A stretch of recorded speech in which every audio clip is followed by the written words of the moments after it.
अस्सलाम वालेकुम। Programme night addition में हम आपको खुशामदीद कहते हैं। नाजरीन, आज वफाकी काबीना की ECL से मुतालिक ज़ैली कमेटी में मुस्लिम लीग नून के सदर शहबाज शरीफ का नाम ECL में डालने की सिफारिश के बाद शहबाज शरीफ के लिए मुश्किलात बढ़ गई हैं। आज वफाकी काबीना की ज़ैली कमेटी के इजलास में वफाकी वज़ीर क़ानून फ़रोग नसीम, शेख रशीद, मुशीर एहतसाब शहजाद अकबर और नैब के हुकाम आज शरीक हुए। कमेटी में नैब की सिफारिशात का जायज़ा लिया गया। इजलास में फैसला किया गया कि शहबाज शरीफ का नाम ECL पर डालने का मामला वफाकी काबीना को भिजवाया जाए, जिसके बाद अब वफाकी काबीना शहबाज शरीफ का नाम ECL में डालने की हतमी मंजूरी देगी। ज़ैली कमेटी के इजलास के बाद वफाकी वज़ीर शेख रशीद और मुशीर एहतसाब शहजाद अकबर ने प्रेस कॉन्फ्रेंस की। प्रेस कॉन्फ्रेंस में वफाकी वज़ीर शेख रशीद ने कहा कि कमेटी के तीनों अरकान ने इत्तफ़ाक़ राय से शहबाज शरीफ का नाम ECL पर डालने की नैब की दरख्वास्त मंजूर की है। वज़ीर दाखिला के मुताबिक शहबाज शरीफ वज़ारत दाखिला को 15 दिन के अंदर नज़रसानी की दरख्वास्त दे सकते हैं। वज़ारत दाखिला शहबाज शरीफ की दरख्वास्त का 90 दिन के अंदर फैसला करेगी। शेख रशीद ने शहबाज शरीफ के बैरून मुल्क जाने के मामले पर कहा कि शहबाज शरीफ हुदैबिया केस खुलने की वजह से भाग रहे थे। शहबाज शरीफ नवाज शरीफ के ज़ामिन है, वो बाहर कैसे जा सकते हैं।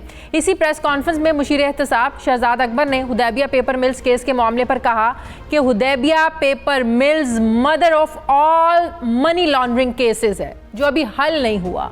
किसी भी केस में अगर नई शहादत सामने आए तो इसे खोला जा सकता है। केस में बरी तब होते हैं जब उनका ट्रायल हो। हुदैबिया पेपर मिल्स केस तकनीकी बुनियादों पर बंद हुआ था। अगर देखा जाए तो शहबाज शरीफ की बैरून मुल्क रवानगी के मामले के बाद हुकूमत जो है अब काफ़ी एक्टिव नज़र आ रही है शहबाज शरीफ के ख़िलाफ़, जबकि दूसरी तरफ अब कहा जा रहा है कि शहबाज शरीफ को अदालतों की तरफ से रिलीफ मिला है। ये एतराज़ उठा रही है पाकिस्तान पीपल्स पार्टी के जितना जल्दी रिलीफ और जितना सस्ता और फौरी रिलीफ पाकिस्तान मुस्लिम लीग नून को मिलता है, पीपल्स पार्टी को तो कभी नहीं मिला।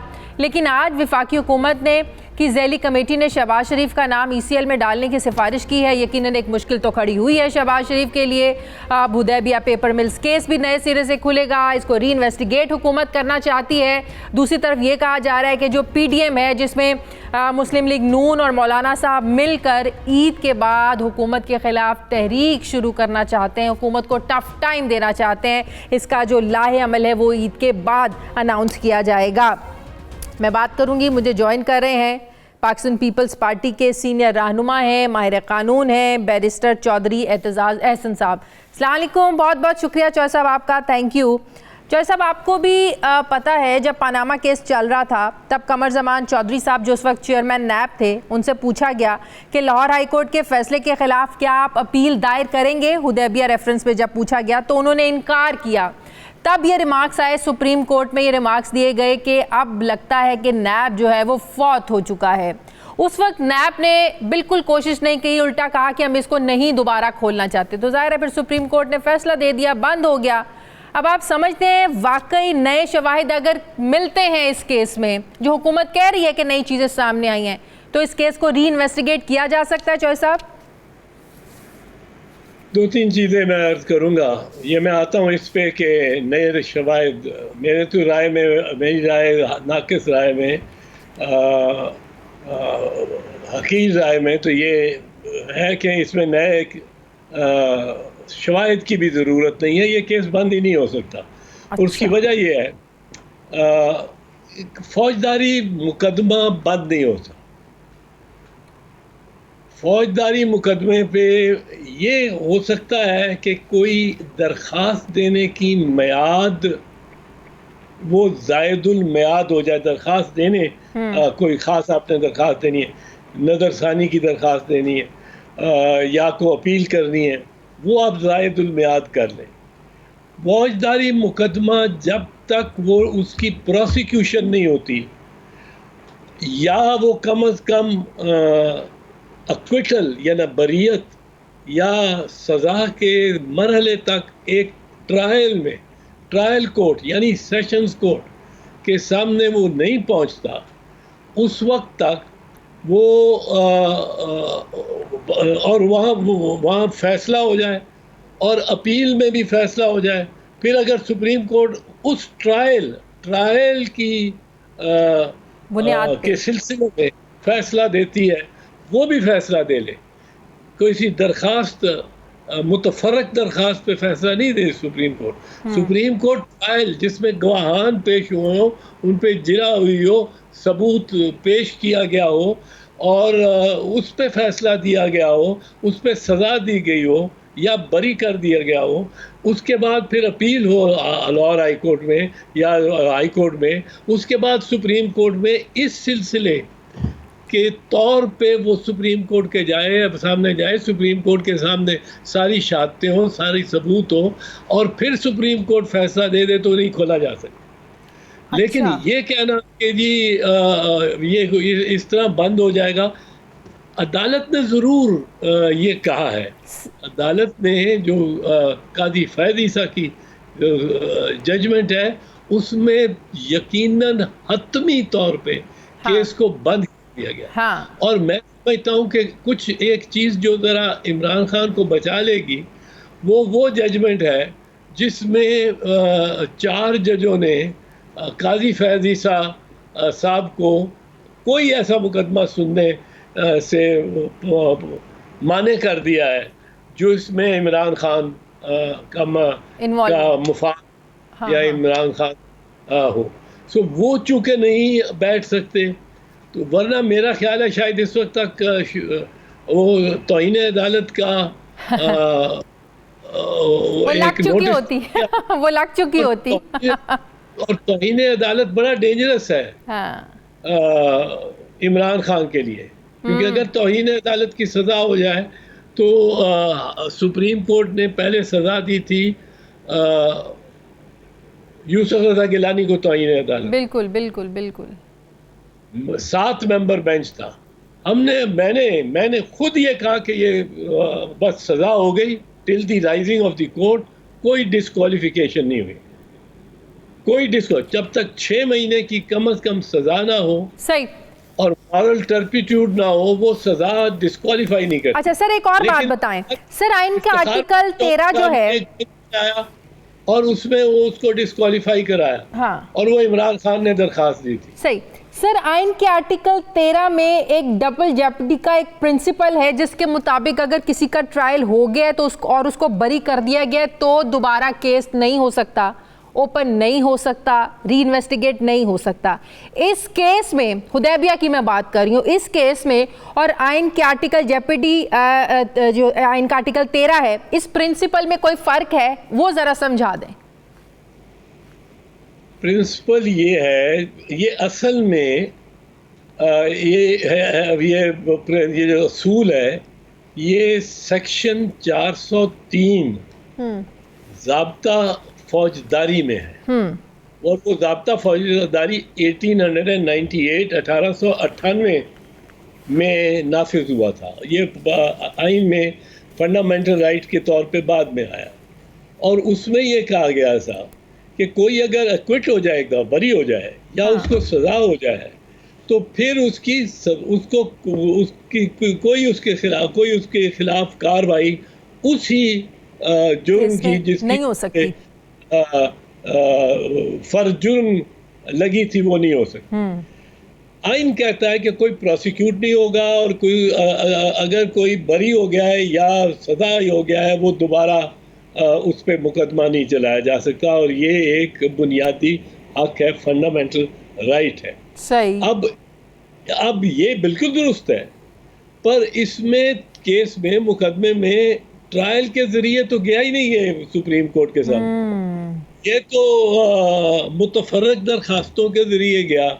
अगर ट्रायल का होता, उसमें शहबाज शरीफ बरी हो गया होता, तमाम तर डॉक्यूमेंट्स लगाए होते जो उस वक्त नैब के पास थे, उस पर बहसें होती, जिरा होती, गवाह पेश होते, वो जिरा के बाद सारी उस सब को डिस्कस करके सेशन अदालत उसको बरी करती, फिर वो अपील करता हाई कोर्ट में, हाई कोर्ट सारा खंगाल के सारी शहादतें और सारे सबूत, और इतना बड़ा रिकॉर्ड होता, उसको देख के एक एक गवाह को डिस्कस करके उसको बरी करती और अपील एक्सेप्ट करती, सुप्रीम कोर्ट में जाता, सुप्रीम कोर्ट फिर ट्रायल के हवाले से उसको परखता और अपहोल्ड करता हाई कोर्ट का फैसला, इस तरह जिसमें सारे शहादतों को और सारे गवाहों को और गवाहों की जिरा और वो सारा सिलसिला हुआ होता, तो फिर ये बिल्कुल नहीं ट्राई हो सकता था, फिर ये बिल्कुल नहीं प्रोसीडिंग हो सकती। बिल्कुल सही। पर ये अच्छा, एक और चीज बताएं, डार साहब का 164 का बयान, जब वो वादा माफ गवाह बने, जिसकी बुनियाद पर सारा ये मामला चला, रेफरेंस हुआ, बाद में जब नवाज शरीफ साहब जलावतनी के बाद वापस आए तो उन्होंने कहा नहीं नहीं, मेरा ये जो बयान था मैंने दबाव में आकर दिया है। अब हुकूमत तो जाहिर है इसी को बुनियाद बनाकर आगे चलना चाहती है ना, डार साहब से भी इन्वेस्टिगेट करना चाहती है सारे मामला ही। उसके बाद शुरू हुए डार साहब जब वादा माफ गवाह बने, तो जब कोई वादा माफ गवाह बनता है और बाद में ये कहता है कि मैंने तो प्रेशर की वजह से ही दिया था, ये तो सच बात है ही नहीं, तो सर फिर सच होता क्या है? जो उसने पहले बयान दिया वो, या जब वो कहता है नहीं जो मैंने तो प्रेशर की वजह से दिया था, बाद में वो मुकर जाए? सर फिर इसकी 164 की अहमियत क्या होती है? 164 की अहमियत ये है कि 164 का बयान और कानून जो है, सेक्शन 164 है ज़ाब्ता फौजदारी का, वो ये पूरा प्रोसीजर जो है, पूरा ज़ाब्ता है कि किस मराहिल पे और किस तरह ये एक मैजिस्ट्रेट ने बयान रिकॉर्ड करना है। और उसमें बहुत सारी बातें हैं।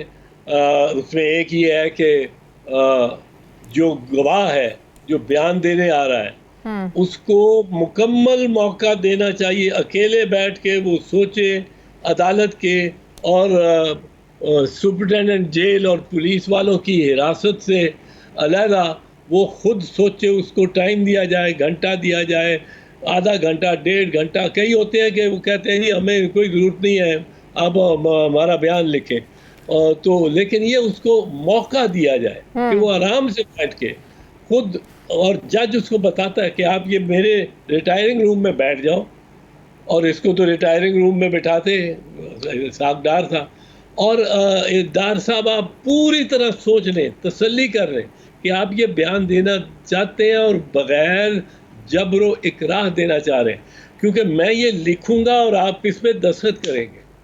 वो आधा घंटा बैठे, घंटा बैठे, वो कहता है जी मैं बिल्कुल ये बयान देना चाहता हूँ, मेरा कोई मेरे पे दबाव नहीं। हाँ। ये स्टेटमेंट उसकी लिखी जाती है, वो दस्तखत करता है, फिर मैजिस्ट्रेट उसको उसकी शहादत लिखने से पहले फिर पूछता है, फिर वो दस्तखत करता है, और या फिर वो गवाही देता है, चाहे दस्तखत की ज़रूरत ना हो, मैजिस्ट्रेट बिला इकरा वो लिख ले। फिर जब वो बयान ख़त्म करता है तो फिर मैजिस्ट्रेट पूछता है कि आपने जो बयान दिया है आप इस पे खड़े हैं? अच्छा। तो ये हाँ, अब इतनी तसल्ली की जाती है उसमें, और ये अंग्रेज़ के ज़माने का बनाया हुआ कानून है, इसमें एक फेयर प्ले है, और वो बंदा फिर कहता है कि जी मैं बिल्कुल अपनी मर्जी से दे रहा हूँ, और वो बाहर निकल के भी एक पूरा अरसा, पता नहीं कितने साल, वो उसको डिनाई नहीं करता। सर कोई मिसाल दे दें, सुप्रीम कोर्ट अगर कोई फैसला ख़त्म कर चुकी है, बंद कर चुकी है, किसी मामले पर फैसला दे चुकी है, केस बंद हो चुका है, दोबारा वो केस सुप्रीम कोर्ट में गया हो और वो सुप्रीम कोर्ट ने उसको सुना हो, क्योंकि अभी जो इन्वेस्टिगेशन होगी अभी तो एडमिनिस्ट्रेटिव लेवल पे होएगी ना, अभी तो FIA इन्वेस्टिगेट करेगा, इन्वेस्टिगेशन चलेगी, तहकीकात होगी, बाद में मसला जाएगा सुप्रीम कोर्ट में, जब ये लोग रेफरेंस लेकर जाएंगे, बाद में ट्रायल होगा। क्या कोई ऐसी माजी में मिसाल है कि सुप्रीम कोर्ट जिसको बंद कर चुकी है केस को फैसला देकर दोबारा उसको खोला हो? नहीं, मुझे तो मिसाल मिलती नहीं है कि जिसमें बंद किया हो इस बुनियाद पे कि ताख़ीर हो गई है, बहुत ताख़ीर हो गई है जुर्म में की सरजद होने में, और आज जो कार्रवाई हो रही है अदालत में इतनी ताख़ीर हो गई है कि 10-15 साल हो गए, 20 साल हो गए, आपको ये अब केस ख़त्म ही होना चाहिए। मुझे तो इसका फौजदारी मुकदमा, मैं दीवानी की बात नहीं कर रहा हूँ, दीवानी तो 2 दिन ऊपर हुए तो ख़त्म हो गया केस, उसमें फिर वजूह बतानी पड़ती हैं मुल्ज़िम को या मुद्दई को, या जो मुताला होता है कि मेरी ये दरख्वास्त में ताखीर क्यों हुई। चले सर, अगर खोला भी जा सकता है, मान लिया सर ये 2.5 साल हुकूमत सोई हुई थी, अगर खुल सकता था तो 2.5 सालों में हुकूमत ने क्यों उसको परसू नहीं किया? अब अचानक जब शहबाज शरीफ बाहर जाने लगे, अचानक याद आ गया नहीं हुदैबिया भी एक केस है, उसको खोल के देखते हैं दोबारा। नहीं, ये तो आप उनसे हुकूमत वालों से पूछे, मैं तो उनका कोई वकील नहीं हूँ, मेरा तो इससे कोई ऐसा कोई ताल्लुक नहीं है। वो मैं तो आपको कानून की बात बता रहा हूँ। कानून में ये है कि इसमें जो शहबाज शरीफ है, अब इनका भी तो देखें ना, ये कहते हैं ताखीर हुई। हाँ। ये केस 2000 तक आया, वो तफ्तीश होती रही, इन्होंने कोई कोऑपरेट नहीं किया।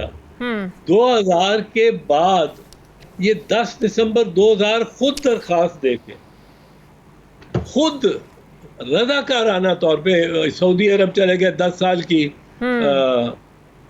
लेके, छुट्टी लेके। एक लिहाज से अदालतों में तो काम, फौजदारी केस तो हो ही नहीं सकता जब तक मुल्ज़िम मौजूद ना हो, फौजदारी केस नहीं चल सकता। इस पे सुप्रीम कोर्ट के फैसले हैं और आर्टिकल 353 है ज़ाब्ता फौजदारी का, सेक्शन 353 इसमें।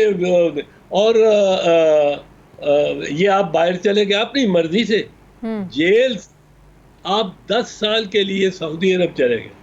अब 10 साल तो आपने डिले, ये तो काजी साहब को देखना चाहिए कि उस 10 साल डिले हुई। फिर जब यहाँ आ गए, अब मुकदमा चलने लगे, तो पाकिस्तान पीपल्स पार्टी ने एक लगाया चेयरमैन नैब, क्योंकि चेयरमैन नैब के दस्तखत के बगैर प्रोसिक्यूशन नहीं शुरू हो सकती। बिल्कुल बिल्कुल, उसके दस्तखत के बगैर अरेस्ट नहीं हो सकता। ये वो सेक्शन 18 में नैब और 24 में लिखा हुआ। अब आपने वापस जब आ गया 10 साल, तो आपने आप पे गए ना, वो प्रोसिक्यूशन क्या कर दी। फिर आपने चेयरमैन नैब थे नवीद एहसन, उनके खिलाफ आपने पाकिस्तान मुस्लिम लीग ने दरखास्त दे दी कि ये बड़े हैं, बहरहाल उनको मौजू नहीं है और ये क्वालिफाइड नहीं है और ये वो इफ्तिखार मोहम्मद चौधरी साहब ने निसार अली खान की ये दरख्वास्त लेके उस बेचारे को उड़ा दिया। बड़ा शरीफ, बड़ा ईमानदार सिविल सर्विस का बंदा था। उसकी जगह लगाया गया, गवर्नमेंट ने लगाया फसी बुखारी, जो पाकिस्तान नेवी का, बहरिया का चीफ, पाकिस्तान नेवी का चीफ रह चुका था, एडमिरल फसी बुखारी। बिल्कुल बिल्कुल। अब वो ये भी उनको पसंद नहीं आया, उसके भी खिलाफ दरखास्त दी, उसको भी निकाला इफ्तिखार मोहम्मद चौधरी ने।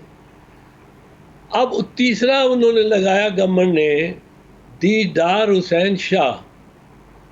दीदार हुसैन शाह साबिक chief justice Sindh high court और साबिक सुप्रीम कोर्ट का जज था, लेकिन मुस्लिम लीग नवाज को फिर भी गवारा नहीं था। मुस्लिम नवाज ने फिर उसके तीसरे के खिलाफ भी दरखास्त दी और तीसरे को भी पलटा दिया इफ्तिखार मोहम्मद चौधरी ने, चीफ जस्टिस ने। ये मतलब है सर, आप समझते हैं कि ओपन एंड शट केस है ये Hudaibiya? Hudaibiya open and shut मैंने उस लिहाज से नहीं देखा, ये मैं आपको बता दूं। मुझे कोई एविडेंस, ये जो बताते हैं टॉक शोज पे आके आपके कि ये एविडेंस है, ये एविडेंस है, उससे तो ओपन एंड शट लगता है, पर मैंने नहीं देखे इसके कागजात और इसको एग्जामिन किया। सही। ये मैं जानता हूँ कि फौजदारी मुकदमा, आप एक मर्डर करते हैं और भाग जाते हैं, ये भी तो भागे हुए थे। 10 साल सऊदी अरब में रहे, 6 साल इन्होंने चेयरमैन नैब नहीं कोई चलने दिया, फिर कमरुज़्ज़मान चौधरी साहब आ गए तो इनके उधर आसानी हो गई। सही। और इस दौरान इन्होंने रिव्यू भी डिसमिस करवा लिया सुप्रीम कोर्ट से और कुछ और। मतलब ये है कि शहबाज शरीफ का बाहर जाना मुश्किल हो गया है? ये मैं नहीं कह सकता हूँ। ये अदालत ही अल्टीमेटली अदालत में ही जाएगा, पर नवाज शरीफ के बारे में जो भी अदालत बैठेगी, शहबाज शरीफ के बारे में जो भी अदालत बैठेगी सुप्रीम कोर्ट के बाद, वो ये देखेगी कि कितनी मिसालें हैं कि चीफ जस्टिस ने एक दिन में वो केस को फिक्स भी किया हो, सुना भी, फैसला भी दिया, उस दिन फिक्स हुआ हो, उसी दिन फैसला आ गया हो। हाँ, और 2 दिन पहले से वो टिकट बुक करवाई हुई थी। हाँ, टिकट बुक कराई हो। अब इसका ये फैक्ट्स है, इसमें तो हाई कोर्ट को खुद सोचना पड़ेगा कि क्या मतलब है, कोई मतलब अपना वकार भी तो रहना होना चाहिए ना। सही। मैं नहीं समझता इस तरह उन्होंने हमजा को रिलीफ दी थी। हमजा अपने घर के तय खाने में थी जब नैब उसको गिरफ्तार करने पहुंची। बिल्कुल बिल्कुल। और बिल्कुल। किसी को बेल बिफोर अरेस्ट नहीं देते जब तक वो मुल्ज़िम पेश ना हो। ये रोजाना की बात है, रोजाना के 200-400 केस होते हैं अदालत के सामने। बिल्कुल। और अगर पेश ना हो ये बेल बिफोर अरेस्ट डिसमिस। और ये तो बड़ी अनोखी रिलीफ ले रहे थे। इस तरह की रिलीफ तो मैंने आम आदमी को तो नहीं मिलती। बिल्कुल सही कह रहे हैं चौधरी साहब। तो मैं आप बेल पे हैं, ये तो है, और आपको मुल्क से बाहर भी जाने दिया जा रहा है। ठीक है। जबकि भाई साहब भी बाहर है और वो मफरूर डिक्लेयर हुए में, आपके बेटे, आपके भतीजे, आपके फैमिली सारी, तो किसी एक बाप का एक बेटा मफरूर हो, उस बाप की जमानत नहीं होती। सही, ठीक है। बहुत बहुत शुक्रिया। पाकिस्तान पीपल्स पार्टी के सीनियर रहनुमा माहिर कानून बैरिस्टर चौधरी एतजाज़ अहसन साहब मेरे साथ हैं। मुझे ब्रेक लेनी है, वापस आते हैं छोटे से वक्फे के बाद।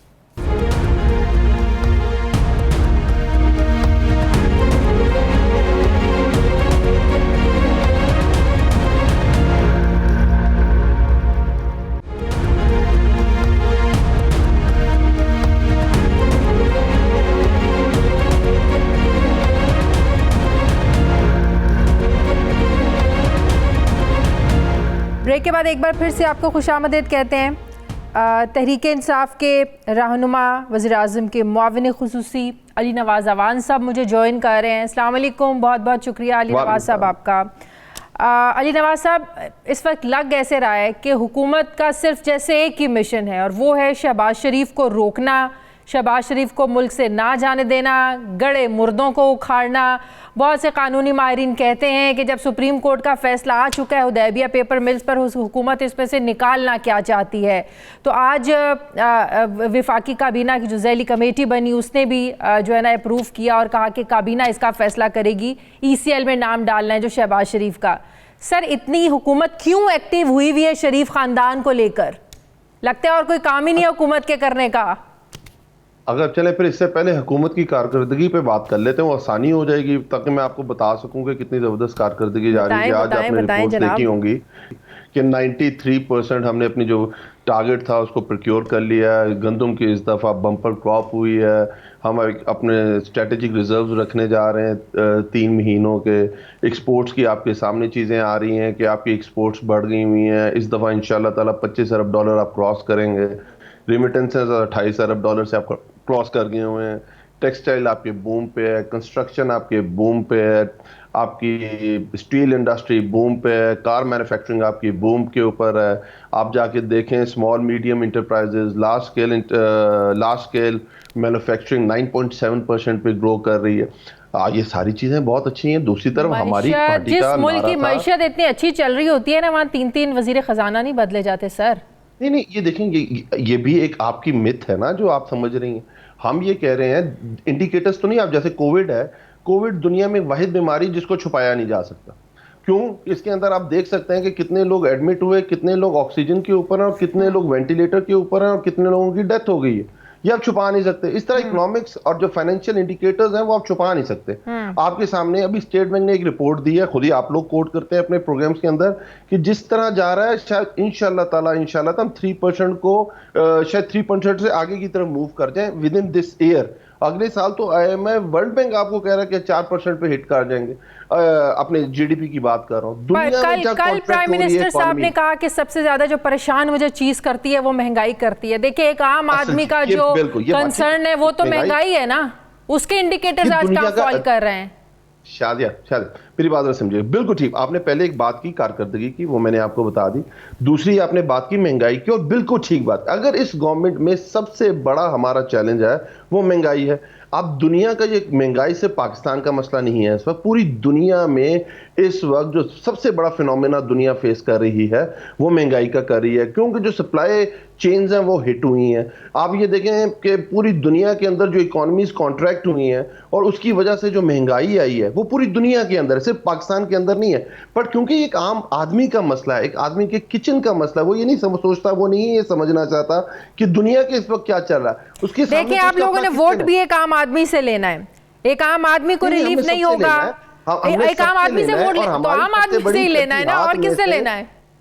मैं कह रहा हूं हमारी सबसे बड़ी तरजीहात में से, पूरी तरजीहात में से सबसे बड़ा जो इस वक्त हम डील कर रहे हैं वो इन्फ्लेशन को ही डील कर रहे हैं। इसलिए आपने देखा कि हम सब्सिडी बहुत सारी, रमजान में हमने सब्सिडी भी दी है, बहुत सारी हमने स्पोर्ट प्राइस बढ़ाई है, जिससे 1100 अरब रुपए का जो आपका 70% पॉपुलेशन है देहातों में जो रहती है उसको इस चीज़ का फ़ायदा होगा। उसके बाद जो आप देख रहे हैं कि 1800 रुपया स्पोर्ट प्राइस करके उसमें सब्सिडी बढ़ा के, ताकि जो शहरी इलाकों में उसकी वजह से इन्फ्लेशन है उसको काबू किया जा सके। कि 1800 सपोर्ट प्राइस आप लोगों ने बनाई, धरनों के बाद, एहतजाज के बाद, किसान सड़कों पर निकले, किसानों ने डंडे खाए, रशिया के किसान को फायदा पहुंचाया। फिर जब आवाज उठी कि रशिया के किसान से आप ले रहे हैं, उनको सपोर्ट प्राइस दे रहे हैं, अपने किसान को आप लोग सपोर्ट क्यों नहीं करते? ये बड़ी एक तगो एक बड़ी जंग के बाद आप लोगों ने इतनी सपोर्ट प्राइस दी है, ये किसान को आसानी से नहीं मिली है सर। अच्छा चलें, जो हमने अच्छा किया वो लोगों की वजह से किया, और जो खराब हो रहा है वो हमारी वजह से हो रहा है। आपके ये अगर लॉजिक है, चलिए मैं इसको भी मान जाता हूँ, पर आप इन लास्ट रिजल्ट देखें कि स्पोर्ट प्राइस बढ़ गई। दुनिया में इसी तरह स्पोर्ट प्राइसेस बढ़ती हैं। मैं आपको बता दूं, पिछले 5 साल जो नून लीग की गवर्नमेंट रही है उसमें स्पोर्ट प्राइस किसान की नहीं बढ़ी है। उसके बाद आप दूसरी तरफ देखें, जो लास्ट स्पोर्ट प्राइसेस बढ़ी थी हमारी क्रॉप्स की, वो पीपल्स पार्टी के दौर में बढ़ी थी। और जब वो स्पोर्ट प्राइस उन्होंने बढ़ाई थी तो आपको फिर मैं थोड़ा याद करा देता हूँ, आटा जब मुशर्रफ की गवर्नमेंट गई थी 10 रुपए का था। जब आपने स्पोर्ट प्राइस बढ़ाई थी कॉटन की प्रोडक्शन आपको पता है कितनी कम हो गई है? वो 40% पे चला गया, 40 रुपए पे चला गया आटा। तो बात दोनों तरफ देखना होता है, इस तरह नहीं होता कि आपने सिर्फ एक चीज को देखते हुए फैसला कर देना होता है। हमारे मुल्क में जो अर्बन सेंटर्स हैं जिनके पास ये फैसिलिटी नहीं है, जहां इन्फ्लेशन का इंपैक्ट सबसे ज्यादा आता है, उनको भी सामने रख के फैसला करना होता है। पर आपने एक गो में सारी चीजें खत्म करनी नहीं। सर मैं पूछ रही हूँ, आपको पता है ना कॉटन हमारे यहाँ कितनी कम हो रही है, इसकी क्या वजह है? टेक्सटाइल इंडस्ट्री कैसे ग्रो करेगी? देखेंगे इसमें 2-3 वजूहात हैं, जरा समझ लीजिएगा इसको। शायद बहुत अच्छा वैलिड क्वेश्चन है आपका, क्योंकि हम एक टेक्सटाइल एक्सपोर्ट ओरिएंटेड मुल्क है। हमारी जो एक्सपोर्ट है उसका 13% जो है उसको टेक्सटाइल उसमें शेयर करता है। और ये बड़ा वैलिड क्वेश्चन है कि पाकिस्तान को इस दफा अराउंड 4 मिलियन बेल्स आपको इंटरनेशनली इंपोर्ट करनी पड़ी है पाकिस्तान को अपने जो ऑर्डर्स मीट करने के लिए। इस सबसे पहले ग्रेजुअली इस मुल्क में कॉटन को ख़त्म किया गया। सबसे पहले इसकी स्पोर्ट प्राइस कोई प्राइस नहीं है, इंटरनेशनली इसकी जो प्राइस होती है उससे बहुत कम जो ग्रोअर है उसको मिलती है। उसके बाद जो कॉटन कल्टीवेटेड एरिया है, जिसमें कॉटन जहां सबसे ज़्यादा उगती है, उस एरिया के ऊपर एक पॉलिटिकल आपको पता है मनूवरिंग हुई और शुगर क्रॉप को उस जगह ले जाया गया। वहाँ शुगर इंडस्ट्री लगी, शुगर मिल्स लगी, और जिसकी वजह से कॉटन की जो ग्रोइंग एरिया है वो आहिस्ता आहिस्ता आहिस्ता आहिस्ता ख़त्म होते गए। उसके बाद इस क्रॉप के ऊपर सीड के ऊपर कभी कोई काम नहीं हुआ, पेस्टिसाइड्स के ऊपर इतना काम नहीं हुआ, जिसकी वजह से जो ग्रोअर है उसका इसकी तरफ से ध्यान ख़त्म हुआ, मकई की तरफ चला गया, बाकी क्रॉप्स की तरफ चला गया। पर हम बड़ा इनिशिएट इसको कर रहे हैं कि हमारी जो एग्रीकल्चर पॉलिसी है उसके अंदर हमने कॉटन को भी रखा हुआ है, और उसको भी हम बड़े आगे की तरफ जा रहे हैं कि सबसे पहला जो उम्मीद है और किसी जगह पे आमों के बागात को काट कर सोसाइटीज नहीं बनाई जाएंगी। हम अपनी जमीनों को तो ऐसे खत्म कर रहे हैं। अली नवाज अवान साहब जी क्या करें? सर मैं कह रही हूँ कि अभी जिस तरह आप कह रहे हैं कि कॉटन की जगह पर और क्रॉप्स को लगा दिया गया, इंडस्ट्रीज बन गई, सोसाइटीज बन गई। मैं आपको बता देता हूँ, आपने देखा लाहौर हाई कोर्ट में केस लगा था, जहांगीर तरीन साहब ने वो केस किया था। केस किसके खिलाफ था? मियां शरीफ फैमिली के खिलाफ था कि उन्होंने non sugar cane growing area के अंदर जहां बैन है शुगर केन लगाना, उस एरिया में जाके शुगर केन अलाउ कर दिया था। सारी की सारी अपनी 4 मिलें उठा के वहां शिफ्ट कर दी थी। वहां से कॉटन का जो हम लोग कॉटन उगाया करते थे उनको शिफ्ट कर दिया था शुगर केन की तरफ। ये केस लगा था और हाई कोर्ट ने इसका डिसीजन दिया था, और उसके बावजूद वो उस वक्त वो मिल्स उधर शिफ्ट हुई और वहां लगी और वो काम कर रही। सर, आमों के बाग भी काट काट के सोसाइटीज बनाना, सर ये भी तो जायज नहीं है। बिल्कुल गलत है, इसमें कौन सी दो राय है। पर आप ये देखें, गवर्नमेंट ने एज ए रेगुलेटर काम करना है। वो जिस वीडियो की जो वायरल हुई थी वो भी हमारे दौर की वीडियो नहीं है, वो भी आपको पता है पिछले दौर की वीडियो थी, और किस इलाके से बिलोंग करती थी, कौन सी हाउसिंग सोसाइटी थी, उसके साथ कौन इन्वॉल्व था, ये तो बहुत सारी चीजें हैं उसके अंदर। पर हम अपनी देखें ना, हमने आए एक बहुत बड़ा हमारा स्ट्रेटेजिक क्रॉप थी वीट, उसके ऊपर हमने काम किया। आज अल्हम्दुलिल्लाह अल्लाह की बहुत रहमत रही इस दफा, और हमने इस दफा बम्पर क्रॉप ली है कि इस दफा हमें इंपोर्ट की जरूरत नहीं पड़ेगी। अच्छा सर, 3 सालों के बाद हुदैबिया पेपर्स को खोलना क्यों याद आया आप लोगों को? क्या कह रही हैं आप? सर, 3.25 सालों के बाद हुदैबिया पेपर खोलना क्यों याद आया सर आपको? क्यों? अच्छा, ये जरा इसको समझने की जरूरत है। जरा समझें, इस मुल्क में अशरफिया के लिए एक अलग कानून है और गुरबा के लिए एक और कानून है। इस वक्त इस पाकिस्तान के अंदर लगभग 86,000 लोग ऐसे हैं जो जेलों के अंदर मौजूद हैं, जिनके ऊपर बहुत छोटे छोटे क्राइम्स हैं। किसी का मोबाइल चोरी का है, किसी का साइकिल चोरी का है, किसी का मोटरसाइकिल चोरी का है। जैसे मैं अभी 7 दिन नून लीग की गवर्नमेंट है 188 के पर्चे के अंदर 8 दिन रह के आया हूँ, तो वो क्या है कि एक अमीर आदमी जिस पे केस, क्या छोटा सा केस है, $7 अरब का। कौन सा $7 अरब? जो वो कहता है कि मैं 1988 में आया, सुनते जाइएगा जरा, 1988 में सियासत 1988 में मेरे पास 2.1 मिलियन के एसेट्स थे, मतलब 21 लाख के। मेरे 2008 में बढ़ के कोई 1.25 करोड़ के हो गए, बढ़ के मेरे 2018 के अंदर कुछ 7 अरब के हो गए। उन्होंने कहा अच्छा भाई, दुनिया पूरे पाकिस्तान के बिजनेसेस नीचे की तरफ जा रहे हैं, शरीफ फैमिली के ऊपर की तरफ जा रहे हैं, आप मुझे बताएं सोर्स ऑफ इनकम क्या है आपका? उन्होंने कहा टेलीग्राम ट्रांसफर्स लगी हुई है, टीटीज लगी हुई है। कितने लोगों ने आपके अकाउंट में टीटियां लगाई? कहते हैं 72 लोगों ने। 72 में से किसी पापड़ वाले को आप जानते हैं, किसी जलेबी वाले को जानते हैं, जो लोग मर गए उनको जानते हैं, कोई आपका उनके साथ बिजनेस टाइज है? कहते हैं नहीं है। उन्होंने आपके अकाउंट में क्यों पैसे भेजे? हमें पता नहीं है। दूसरा रुख ये है कि अभी तक कुछ साबित किसी पे कुछ नहीं हुआ। अच्छा, फिर दूसरा, बिल्कुल ठीक बात की आपने, जो ये बुसीदा निज़ाम है, इसके अंदर जो ट्रायल के पीरियड है वो भी आपके साथ, इसीलिए तो हम कहते हैं इस निज़ाम को चेंज करें, और हमारे पास वो नंबर्स नहीं है। हम अपोजिशन को कहते हैं आए बैठे, इस निज़ाम को चेंज करते हैं, वो हमारे साथ बैठने को तैयार नहीं है। 125 लगभग 110 गवाहान है इस केस के अंदर। इसके बाद पीडीएम जो फैमिली है, आप लोगों ने शहबाज शरीफ साहब को छेड़ दिया है, और वो ऑपोजिशन प्लान कर रही है, ऑपोजिशन प्लान कर रही है इसके बाद भरपूर तहरीक चलाने का। मैं कह रहा हूँ, अच्छा आप ये कह रही हैं कि अगर हम उनसे पूछेंगे आपने पैसे कहाँ से लेके आए, तो वो कहते हैं हम हुकूमत के खिलाफ तहरीक चलाएंगे। सिर्फ इस मुल्क में वो कहते हैं गरीब जो इन्फ्लेशन है उसके खिलाफ वो तहरीक नहीं चलाते। वो जो इस मुल्क में कोविड आया हुआ है उसके अंदर गवर्नमेंट की हेल्प नहीं करते।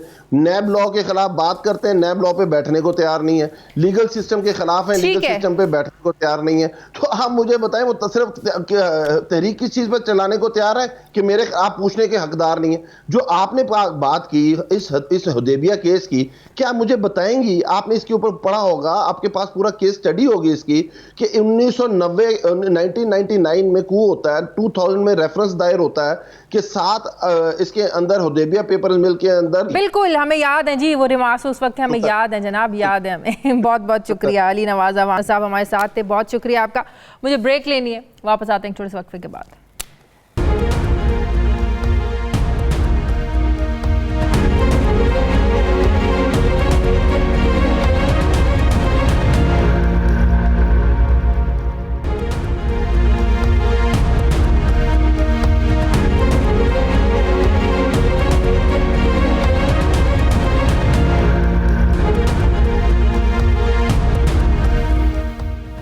ब्रेक के बाद एक बार फिर से आपको खुशामदीद कहते हैं। नाज़रीन, फ़लस्तीन पर इस्राएली फ़ोर्सेस के हमलों का सिलसिला जारी है।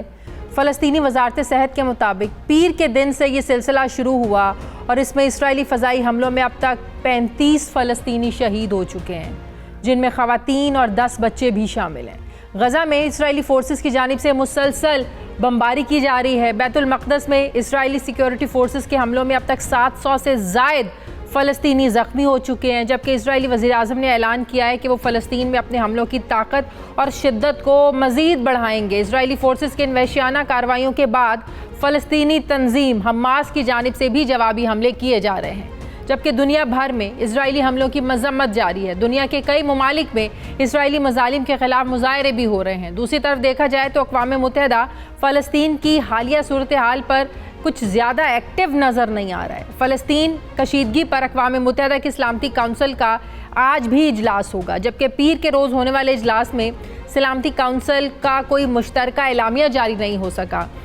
इस एलामिया के जारी ना होने की वजह यह बताई जाती है कि अमेरिका ने नॉर्वे की तजवीज़ करदा मुसव्वदा, जिसमें इस्राएली हुकूमत से मुतालबा किया गया था कि वो बैतुल मक़दस में आबादकारी की सरगर्मियाँ और फ़लस्तीनियों की जबरी बेदखली को बंद करने पर हिचकिचाहट का मुजाहरा करे।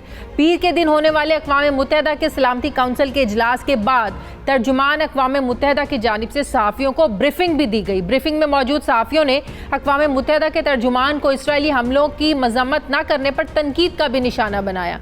ब्रीफिंग में एक सहाफ़ी ने सवाल किया कि क्या मौजूदा हालात में फ़लस्तीनियों को अपने हक़ का दिफा का हक़ हासिल है, तो तर्जुमान अक़वाम मुत्तहिदा ने जवाब दिया कि वो इस सवाल का जवाब नहीं दे सकते। सहाफ़ी ने फिर सवाल किया कि क्या फ़लस्तीन भी अक़वाम मुत्तहिदा की जानिब से तस्लीम शुदा रियासत नहीं है, तो फिर दीगर रियासतों की तरह क्या आलमी कवानीन के मुताबिक हर रियासत को दिफा का हक़ नहीं है? तो तर्जुमान अक़वाम मुत्तहिदा ने जवाब दिया कि वो इसका जवाब देने के अहल नहीं है। अक़वाम मुत्तहिदा के तर्जुमान से यह भी पूछा गया कि अक़वाम मुत्तहिदा के सेक्रेटरी जनरल फ़लस्तीनियों के कत्ले आम पर मजम्मत का लफ्ज़ इस्तेमाल क्यों नहीं कर रहे? क्या फ़लस्तीनियों की ज़िंदगियाँ इसराइलियों के मुकाबले में कम कीमती हैं क्या?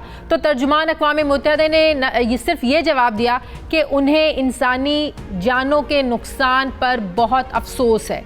गुज़श्ता रोज़ OIC का वर्चुअल हंगामी इजलास भी हुआ। इस इजलास में फ़लस्तीन पर हमलों की सख्त मजम्मत की गई। OIC ने अक़वाम मुत्तहिदा से मुतालबा किया कि वो अपनी करारदादों पर अमल दरामद करवाएं और इसराइल के खिलाफ वर्जियों को रोकने के लिए एक मैकेनिज़्म को जो है ना वो फॉल किया जाए। सवाल ये है कि आखिर अक़वाम मुत्तहिदा के इजलास में इसराइल के खिलाफ मजम्मती एलामिया जारी क्यों नहीं हो सका? मैं बात करूँगी, मुझे ज्वाइन कर रहे हैं अक़वाम मुत्तहिदा के में मुस्तकिल मंदूब मुनीर अकरम साहब। अस्सलाम वालेकुम, बहुत बहुत शुक्रिया सर आपका।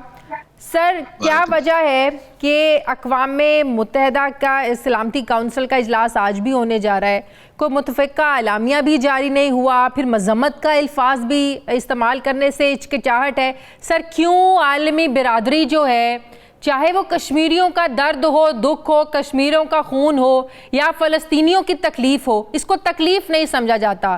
क्या इनकी जानें कीमती नहीं है सर? जी देखें, अक़वामी मुत्तहिदा में जो सलामती काउंसिल है उसमें तो जो 5 परमानेंट मेंबर्स हैं उनकी हिमायत के बग़ैर फ़ैसले नहीं हो सकते हैं। तो इसलिए जैसे आपने जिक्र किया है कि वहाँ एक ताकत है जिसने इनकार किया है जो प्रपोज़ल ले आया था सलामती काउंसिल की स्टेटमेंट के बारे में, उस पर उनके कोई इतराज़ थे, तो वो इतराज़ अभी तक हल नहीं हुए हैं, इसलिए सलामती काउंसिल की स्टेटमेंट जारी नहीं हुई है।